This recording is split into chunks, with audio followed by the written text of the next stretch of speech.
Hello everyone, in this video I'll be translating and summarizing the latest Urdu broadcast by Shahbaz Gill to make it accessible for our English-speaking audience. Let's go through the key developments and insights in Shahbaz Gill's words. Today's most important news starts from Washington, D.C., where Pakistan's Foreign Minister and Deputy Prime Minister Iqbal said, while sitting in Washington, that Dr. Afia Siddiqui's 86-year sentence is valid, was delivered through due process, and that Pakistan has no objection to it. Yes, your ears aren't deceiving you. I will also let you hear the video of this statement. This shameless and disgraceful comment was made by Mr. Iqbal himself during an event hosted by the Atlantic Council in Washington, D.C. At the Atlantic Council event, Dar was actually asked about the destruction of the Constitution in Pakistan, the collapse of the rule of law, human rights violations, freedom of speech and the treatment of Imran Khan and the Pakistani public. The question was, what are you doing about all of this?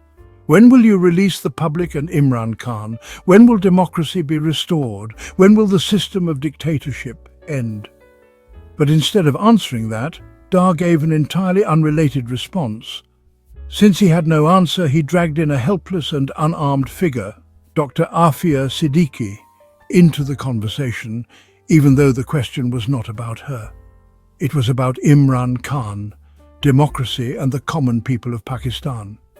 Dar said, "You people, Americans, gave Afia Siddiqui an 86-year sentence through your courts via due process. Since it was done through due process, we have no objection to it. It's valid, and we don't challenge it." The message was, don't question us about Imran Khan or democracy in Pakistan.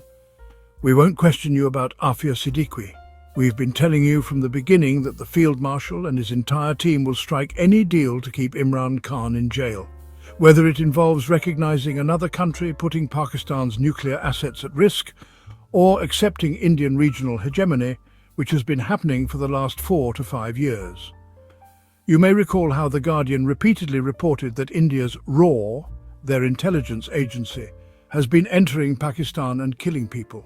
Not only that, but when their ministers were asked about it, Rajnath Singh and others said, "Yes, we've gone inside and struck, and we'll do it again." After that declaration, more killings occurred, including of a retired iSi brigadier who was martyred. But Pakistan remained completely silent, complying with that larger agenda, the one under which regime change was executed. Today, another disgraceful figure, pardon my language, has come out of the bag like a dog instead of a cat. Again, I apologize for the harsh words, but metaphorically speaking, a new disgrace has been exposed in the form of this statement claiming Afia Siddiqui's sentence was justified. The only reason behind this disgraceful statement is that Iqbal and his team don't want to answer for the injustices against Imran Khan and the people of Pakistan, and they're willing to pay any price to avoid it, even if that price includes national disgrace, the compromise of collective conscience, or loss of national dignity. Everyone around the world knows about Afia Siddiqui's case. Here's a brief background. In 2010, she was sentenced to 86 years in prison in the United States, allegedly for attacking an American soldier in Afghanistan and attempting to kill him. Afia herself was injured in the incident. According to the United States, she was arrested by Ghazni police and handed over to America. However, a Pakistani court revealed that iSi officials abducted Afia from Karachi and handed her over to the United States. That matter is still unresolved. Today, Afia Siddiqui remains in Fort Worth Prison in Texas, serving that sentence. Just yesterday, Prime Minister Shahbaz Sharif met with Afia Siddiqui's sister, promising her that the government would take all possible steps for her release. A press release was issued saying they deeply regret the injustice and are committed to efforts for her freedom. And the very next day, the Deputy Prime Minister of Form 47 government, the installed regime, publicly states in Washington that her sentence is completely justified. The objective? One simple thing. You don't question us and we won't question you. We've been taught in Pakistan studies that on the call of a single woman, Mohammed bin Qasim attacked Raja Dahir in Sindh, leading to the spread of Islam across the subcontinent. Now we just don't understand how people today, with names like Mohammed bin Qasim, can act in such contrast. Many of them call themselves commanders and leaders, but honestly, just look at the statements of those around them. This regime, hand-picked by the Field Marshal, including Ishaq Dar and others, is nothing more than a parade of disgrace. Mohsin Naqvi, Dar and his uncle, look at the language and tone these people use. There was absolutely no reason to bring up Afia Siddiqui in this conversation. Just say, we don't want to release Imran Khan or lie some other way. Nobody's going to hold you accountable anyway. This is the same Ishaq Dar who confessed in writing before Pakistani courts that he laundered $14 to $15 million for Nawaz Sharif and his family. Yes, a confessional statement before a magistrate. Later, his own Panama Papers properties were revealed to be beyond his declared means. Then he ran off to London, pretending to seek treatment, and never returned, until General Bajwa sent a Pakistan Air Force plane to bring him back. And just to be clear, it wasn't his grandfather's plane, it was a state aircraft. Since then, this man has been imposed on Pakistan. I understand that in international relations, not everything can be said publicly, but if you think you can't talk openly about Afia Siddiqui, at least don't make disgusting, shameless comments like this.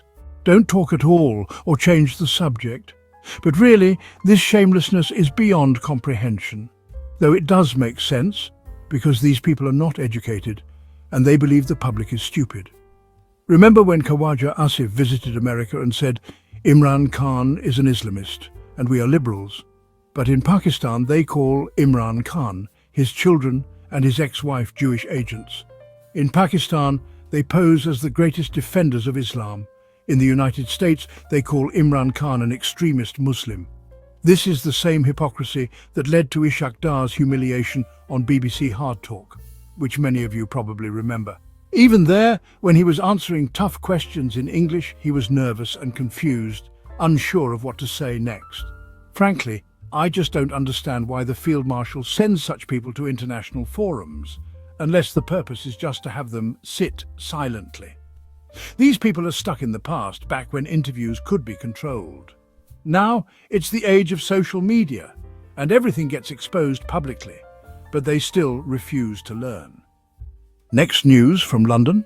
A 4-day trial has taken place in London involving retired Major Adil Raja, a former officer of the Pakistan Army, now court-martialed, and Brigadier retired Rashid Nasir, former ISI sector commander involved in regime change and operations under General Bajwa. Adil Raja, through his vlogs, made certain statements that, according to Rashid Nasir, damaged his reputation in the United Kingdom. Rashid claimed in court that after retiring, he intended to work in intelligence in the UK, but due to Raja's vlogs, his job opportunity was ruined. He is demanding £50,000 in damages. He also claimed that he wanted to educate his children in London, but due to the damage to his reputation, he felt the environment was no longer suitable, and thus was forced to send them to the United States for studies. Let's examine this compulsion. It's like saying I had to take a bus, but due to circumstances, I flew business class instead. The contradiction? His reputation was allegedly damaged in London due to vlogs posted on YouTube, which are accessible everywhere, including the United States. So, if your reputation was ruined in London, it would be equally ruined in America. Then why send your kids to study there? It's unclear whether Adil Raja's lawyers raised this point in court or not. I'll try to present this briefly. The case was discussed for 4 days, focusing on the role of intelligence agencies in Pakistan, how they abduct people, torture them, and force them to give statements. Specifically, the role of the ISI was discussed thoroughly in court. 3 witnesses were presented by Adil Raja in the London court: Shaheen Sebai Colonel Akbar and Shehzad Akbar. All 3 swore on the Holy Quran to speak the truth and nothing but the truth. Shaheen Sebai reported from court that when the same offer was made to Brigadier retired Rashid Nasir to swear on the Quran that he would tell the truth, he refused. He did not take the oath on the Quran. This may remind you of the 9th May propaganda cases in Pakistan, where an inspector named Munir and some others had also refused to swear on the Quran. One even said in ahram, that is, pilgrimage clothing, that he could not lie, turned off the call and left. So just as people refused to take an oath in the 9th May cases, Brigadier retired Rashid Nasir, who himself filed the case, also flatly refused to take an oath on the Quran. Shaheen Sebai told the judge, "Don't just look at the brigadier in the room. There is an elephant in the room." The judge asked what he meant. He said, "iSi."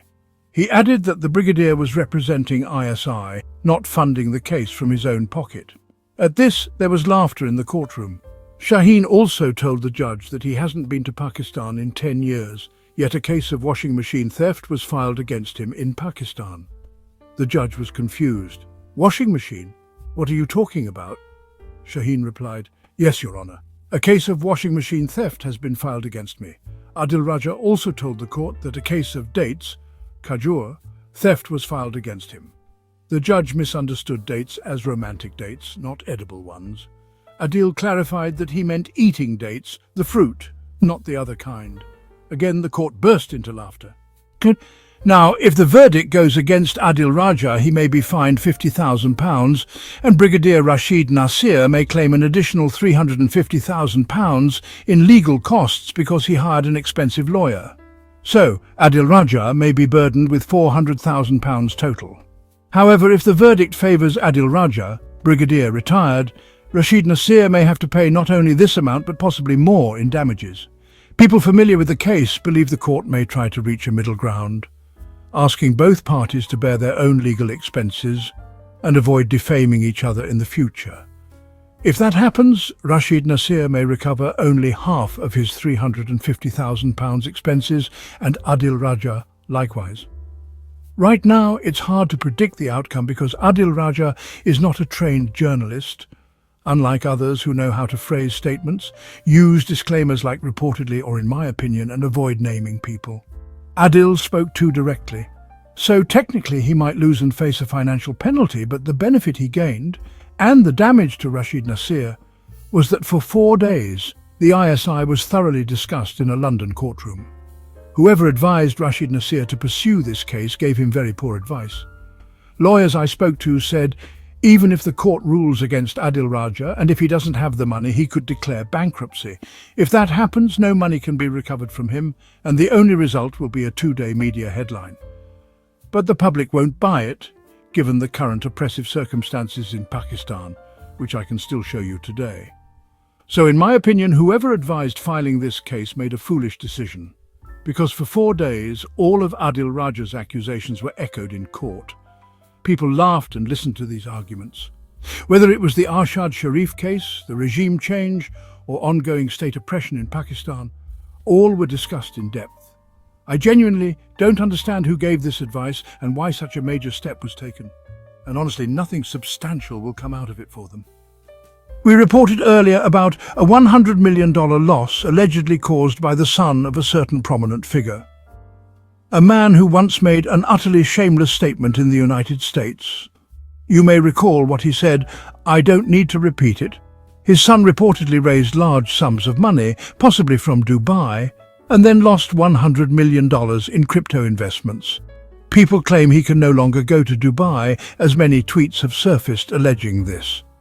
The money, reportedly raised from Pakistanis, was not invested, it was lost, allegedly in crypto. Now, I've looked into crypto myself.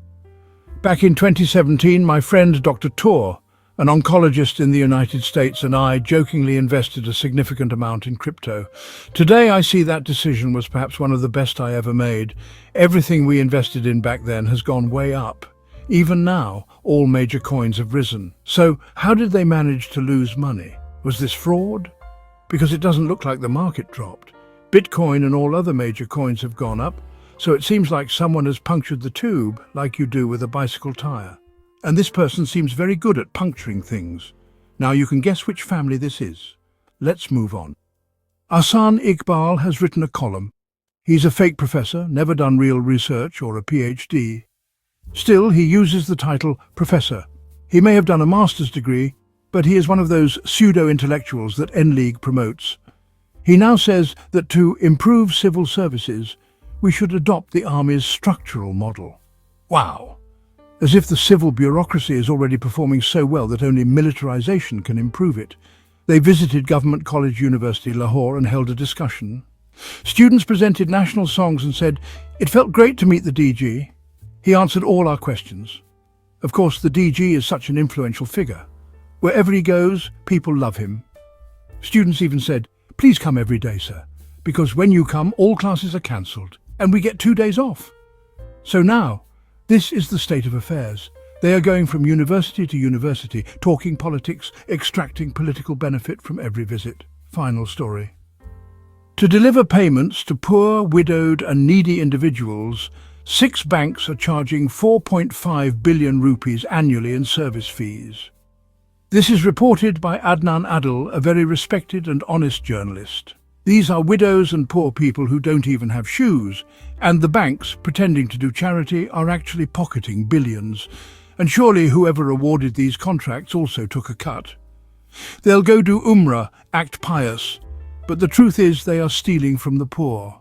This is the scale of corruption in Pakistan. There's no place, no institution, no opportunity left untouched. That wraps up our translation of Shahbaz Gill's video. I hope this English version helped you understand his message better. Please like, share and subscribe to Awami Lens to help our community grow. Don't forget to leave a comment below and let me know what you thought of this effort.